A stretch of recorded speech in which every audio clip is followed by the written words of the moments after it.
कार्तिक मास का आज लिखो 14वां अध्याय।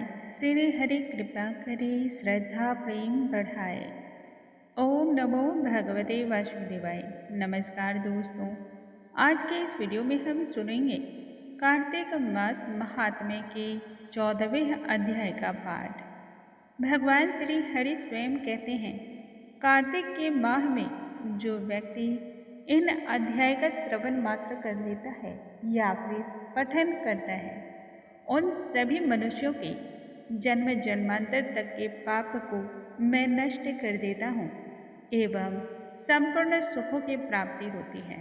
कार्तिक महात्म्य का श्रवण करने वाले व्यक्ति राजा के समान जीवन जीते हैं और उन्हें समाज में घर, मान, प्रतिष्ठा संपूर्ण तरीके से प्राप्त होती है। संपूर्ण सुख की प्राप्ति होती है। सुख सौभाग्य को देने वाली यह कथा है, इसलिए कार्तिक के माह में इस परम मंगलमय और पवित्र कथा का अवश्य ही श्रवण करना चाहिए। आइए भगवान श्री हरि और माँ लक्ष्मी का ध्यान करते हुए आज की कथा को आरंभ करते हैं। बोलो भगवान श्री हरि की जय, स्वामी नारायण की जय, माता लक्ष्मी की जय। जालंधर को धर्म पूर्वक अपने राज्य और प्रजा का पालन करते हुए देख करके सभी देवता तब क्षुब्ध हो गए। उन्होंने देवादिदेव महादेव भगवान शंकर का मन ही मन तब स्मरण करना आरंभ कर दिया। भक्तों की कामनाओं को पूर्ण करने वाले महादेव जी ने तब नारद जी को बुलवाया और देव कार्य की इच्छा से उनको वहां भेजा।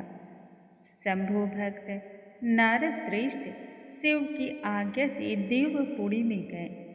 इंद्र आदि तब सभी देवता व्याकुलता से शीघ्र ही उठ करके नारद जी की ओर उत्कृष्ट भरी दृष्टि से देखने लगे। नारद श्रेष्ठ को देख करके सभी देवताओं ने तब अपने अपने दुख के विषय में उनसे कहा और साथ ही शीघ्रता से उन्हें दूर करने की प्रार्थना करने को कहा।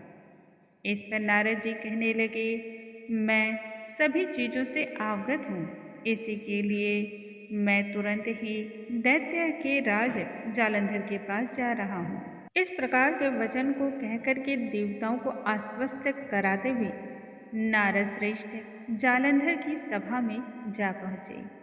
जालंधर ने नारद जी को देखते ही सिंहासन से उठकर नारद श्रेष्ठ की पूजा की, उनके चरणों की वंदना की और उन्हें आसन प्रदान किया। फिर हंसते हुए पूछने लगे, हे ब्राह्मण श्रेष्ठ, कहिए आप यहाँ किस कार्य से आए हैं तथा कहाँ से आ रहे हैं? मेरे योग्य जो उचित सेवा हो उसके विषय में आप बतलाएं, मैं निस्संदेह उसे पूर्ण करूँगा। नारद जी प्रसन्न होकर तब कहने लगे, हे पराक्रमी महाबुद्धिमान जालंधर, तुम धन्य हो। मैं स्वेच्छा से कैलाश पर्वत पर गया था, जहाँ 10,000 योजनों में कल्प वृक्ष का वन स्थित है। वहाँ मैंने सैकड़ों कामधेनुओं को विचरते हुए देखा। साथ ही यह भी देखा कि वह चिंतामणि से प्रकाशित परम दिव्य अद्भुत और सब कुछ स्वर्णमय है। उस पर्वत के शिखर पर मैंने पार्वती को देखा, जो कि भगवान शंकर के वाम अंग में बैठी थी। सर्वांग सुंदर गौर वर्ण त्रिनेत्र और मस्तक पर चंद्रमा धारण किए हुए महादेव जी को और भी अधिक दिव्य आभा से युक्त देखा। उन्हें देखकर मुझे बड़ा ही लेकिन आश्चर्य हुआ। इनके समान समृद्धिशाली त्रिलोकी में और कोई है या नहीं? हे दैत्यराज, उसी समय मुझे तुम्हारी समृद्धि का स्मरण हो आया और उसे ही देखने की लालसा से मैं तुम्हारे पास चला आया हूँ। जालंधर यह सुनकर बहुत अधिक प्रसन्न हुआ।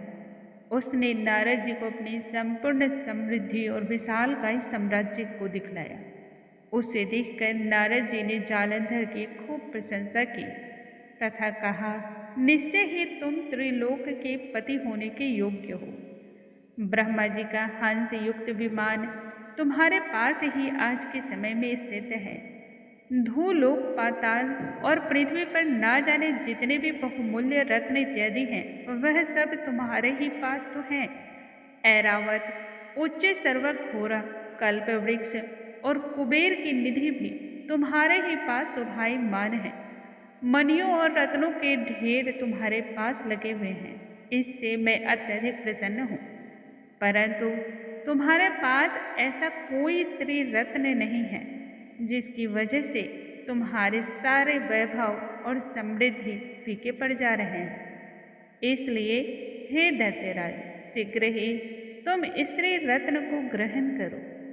नारद जी के मुख से ऐसे वचन को सुनकर के दैत्यराज काम पीड़ा से व्याकुल हो गए। उसने नारद श्रेष्ठ को प्रणाम किया और कहा, हे मुनिवर, ऐसी स्त्री कहाँ मिलेगी जो सभी रत्नों में श्रेष्ठ हो तथा जो मेरे सौभाग्य को बढ़ाने वाली हो, मेरे कुल को और अधिक वैभवता प्रदान करने वाली हो। नारद श्रेष्ठ तब कहने लगे, हे दैत्यराज, ऐसा रत्न तो कैलाश पर्वत में भगवान शंकर के पास ही है। भगवान शंकर के पास उनकी सर्वांग सुंदरी पत्नी देवी पार्वती रूपवती, गुणवती, मनोहर, परम ही अनुपम, अनोखी सौंदर्य से पूर्ण है। उनके समान न मैंने कभी और किसी अन्य स्त्री को देखा है और न ही आने वाले समय में भी कोई होगी। उनके उस रत्न की उपमा तीनों लोकों में किसी भी वस्तु से की नहीं जा सकती है। इसलिए तुम्हें अवश्य ही उस संदर्भ में सोचना चाहिए। दैत्यराज से इस प्रकार से कह करके नारद मुनि देव कार्य करने की इच्छा से जहाँ से आए थे वहीं प्रस्थान कर गए। बोलो भगवान श्री हरि की जय, स्वामी नारायण की जय। दोस्तों, आज के इस वीडियो में हमने सुना कार्तिक मास महात्म्य की 14वें अध्याय का पाठ।